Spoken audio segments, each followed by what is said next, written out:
Hey, Crystal Maiden here, and I'm entering the third dungeon second to show you exactly why this game is not non-linear like Zelda 1 was.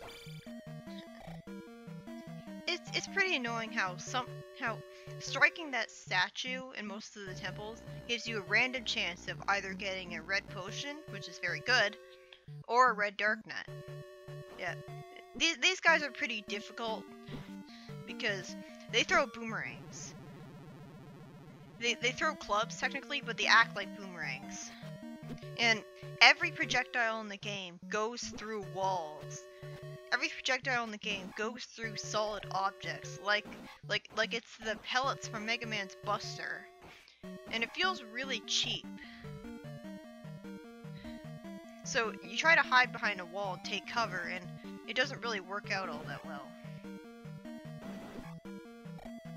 So you're probably wondering, oh, why can't you do this dungeon second? Well, as it turns out, it's because you need an item from the previous dungeon in order to complete this. Those falling blocks should probably give you a hint. But if it wasn't obvious enough by now, yep! You need the item from the second dungeon in order to get that key. And the cool thing about Fairy Spell is that you can actually squeeze through locked doors. So you can cheat past going through the dungeon and finding keys. Which is a lot more useful in this game than it was in Zelda 1, because in Zelda 1, getting the keys was pretty simple. You just beat all the enemies, which you were going to do anyways. But in Zelda 2, you have to wander all over the dungeon in order to find the keys. And it's really annoying when you reach a locked door and you don't have the key for it. And then you have to go all the way back and try to go through the rooms that you missed. But it's really annoying how it's really hard to remember which rooms you've already been in. This dungeon introduces a lot of annoying enemies, like, I don't know what they're called, so I'm just gonna call them the Medusa heads, because that's essentially what they are. Oh right, they're called dragon heads. Those blue enemies, they fly in a predictable pattern. They're gonna get a lot more annoying in platforming sections later on. Like, they're not so bad when you're just moving forwards, but they get really annoying when you're in an area with a low ceiling where you can't really avoid them all that well, where you can't really jump and downward thrust them, which is a good way of dealing with them. And they're especially annoying above lava. And yeah, even the bots, the weakest enemies of the game, even they can be annoying, because they move really slowly, but then all of a sudden they start moving fast. And you have to learn that if they stand still for a long enough time, then they're just about to rush at you and move really quickly. This dungeon introduces the concept of the pillars that drop bots at you. And this one is kind of, you have to jump at a very specific time to avoid being hit by it and potentially knocked into the lava. But it's not that big of a deal. You're going to have to deal with dark nuts a lot. Like, no dungeon is devoid of dark nuts. The biggest problem I have with the dungeons of Zelda 2 is that they're copy and paste environments. There's so many rooms in the dungeons that look exactly like rooms in other dungeons, but with different colors. And that makes it really easy to get lost. And you know what would have helped out this game immensely? A map. You probably noticed by now that there's no dungeon map at all in this game. So, combine the fact that there's copy and paste environments with the fact that you can't really have a map that shows you exactly which rooms you've already been in. And it makes it so that, well, every dungeon is a new experience for me, because every single dungeon I've completely forgotten how to navigate. It's like, I go into some of them with a vague idea of which directions I'm supposed to go, but most of the time, I'm just wandering around aimlessly. The only palace I really have mostly memorized the right routes to get through it is the final one, and that's because I was following a guide. And you don't want to try to explore the entirety of the Great Temple. You just don't. And not just because there's no dungeon item. You can get items as the fairy. Isn't that awesome? Again, in the Japanese version of the game, you have to stab items with your sword to collect them.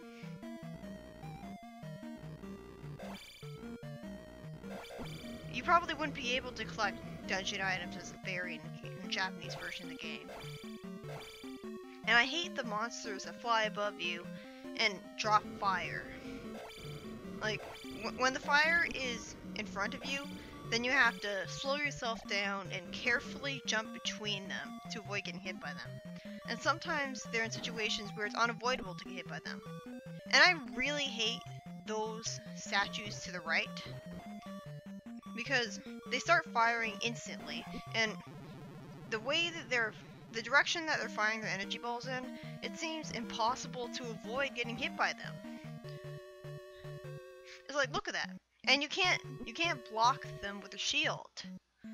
So they feel like a really cheap challenge. And obviously I'm editing past all the time it takes to defeat the bubbles. I mean, I wish that the bubbles died that quickly. But you saw how many levels I gained when I was defeating the bubbles in the first dungeon. Like, I gained so many levels. So it really is worth it to go out of your way to grind up bubbles. It's a lot better than grinding on bits in the overworld. Like, it'll take a lot less time, even though it takes like over 71 hits to kill a monster that gives you 50 EXP. This is the iconic room of Dungeon 2. Like, when I was a kid, I always thought that the room with the falling blocks was the iconic room, but as it turns out, later dungeons in the game actually have rooms that are exactly like that. Ones where you're moving in the same direction even. But this is the iconic room of Dungeon 2, and yeah, don't you just hate it when that happens? And then you have to waste magic to use a fairy spell to get past it, because you don't have the key. And you don't want to wander all over the place looking for that key.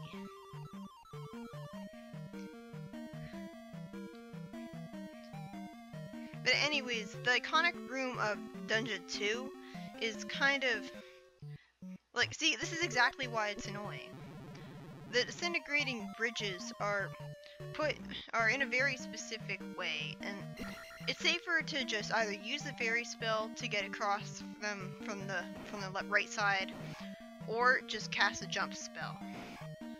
And it's a lot of pressure trying to collect the experience bag for the first time you go through there. But my biggest problem with this game is the copy and paste environments, because there's barely any iconic rooms. There's barely any rooms that are iconic of one particular dungeon, and you'll never associate them with anything else. Most of the rooms in the dungeons are the exact same rooms that you'll find in other dungeons, but with a different color. And even though it's a different color, it still gets registered in your mind as the same room, to an extent. And so, you always get hopelessly lost trying to navigate these dungeons. I've played this game plenty of times, and even I get lost. Even I have not memorized the dungeons of this game.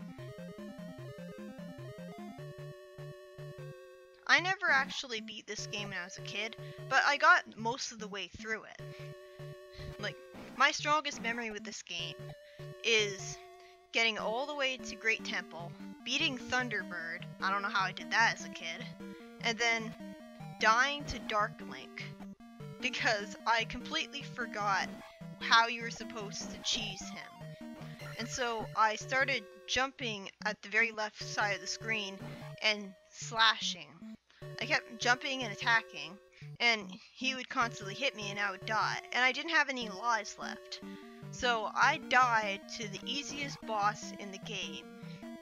Perhaps the easiest boss in the Zelda franchise, after beating the hardest one.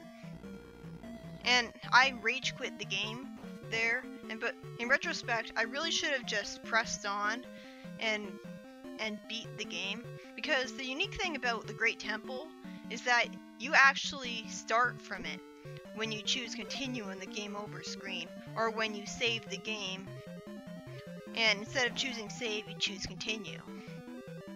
And that's extremely convenient, because it takes forever to get all the way to the Great Temple, and you're probably going to lose a whole bunch of lives getting there.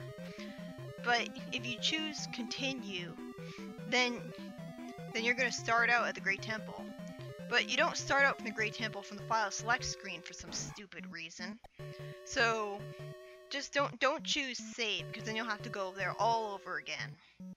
And this game is the first game in the Zelda franchise to introduce the concept of counting saving as a death.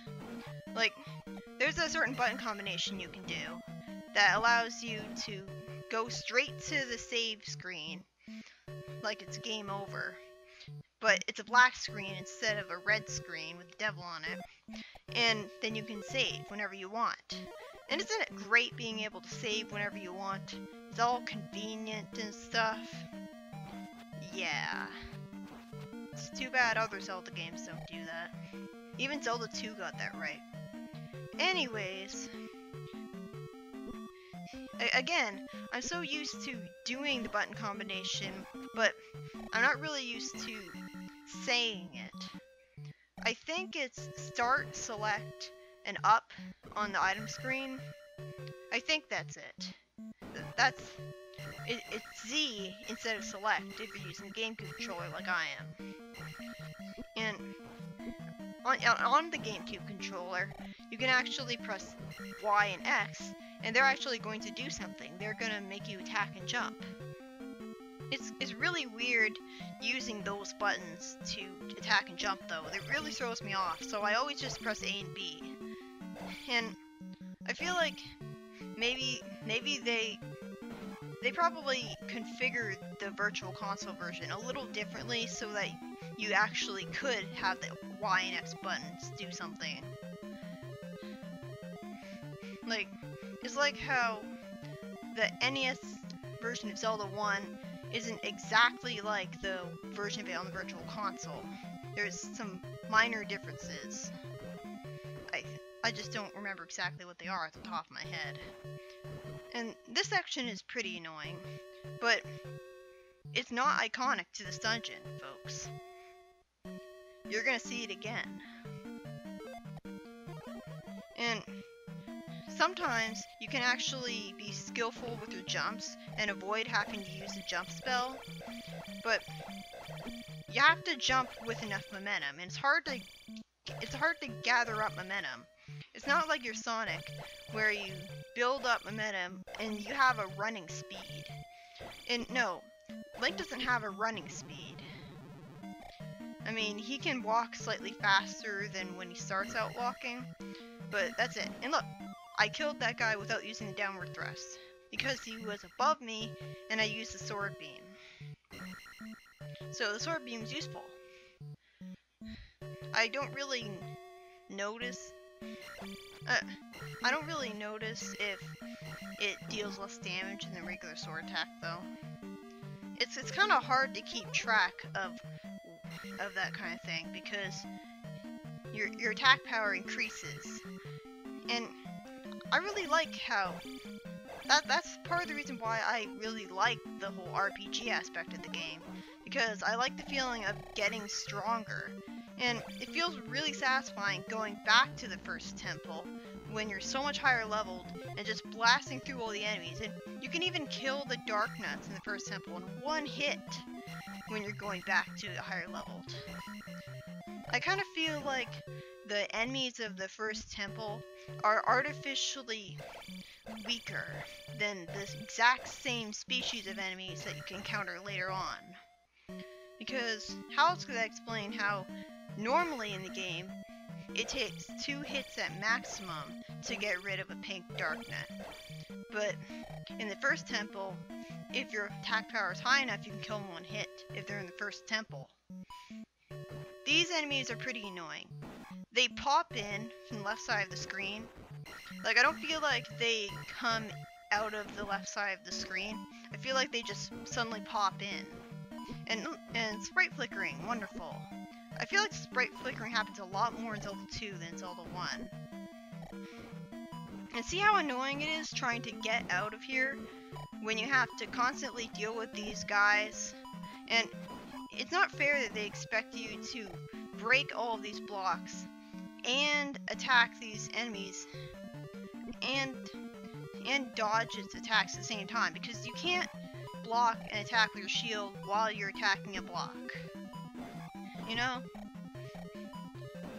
And I didn't backtrack, I didn't edit past this specifically to show you how annoying this is. Usually rooms that look like this have something in them that makes it worthwhile to go to them. And there's so much copy and paste environments in this game that eventually you're gonna memorize what you should expect from each specific type of room that gets reused. Like, when you go to the left and you find rooms that are full of these blocks, and you can jump onto the blocks, and you know, rooms like that, rooms like the room with the first key in the first temple. That room is that type of room you can always expect that you're not going to find a pathway to the rest of the dungeon in there. All you're going to find is a key, or maybe not even that. So sometimes you can know what to expect from the game because you know exactly what the room that it reuses is going to be like. It's really annoying having to deal with these guys in narrow corridors where you can't jump all that high. Because you have to have very precise timing of your attack in order to hit them. Because you're barely jumping at all in these narrow corridors. And you have to, it's annoying. But at the same time, it kind of looks like it makes it easier. You really don't want to face the dark nets when you have the jump spell enabled, because then you jump a lot higher and it makes it a lot harder to time the crouch stab in midair, because the timing's different. You have to wait for longer and it really throws you off. I'll see you in the next part.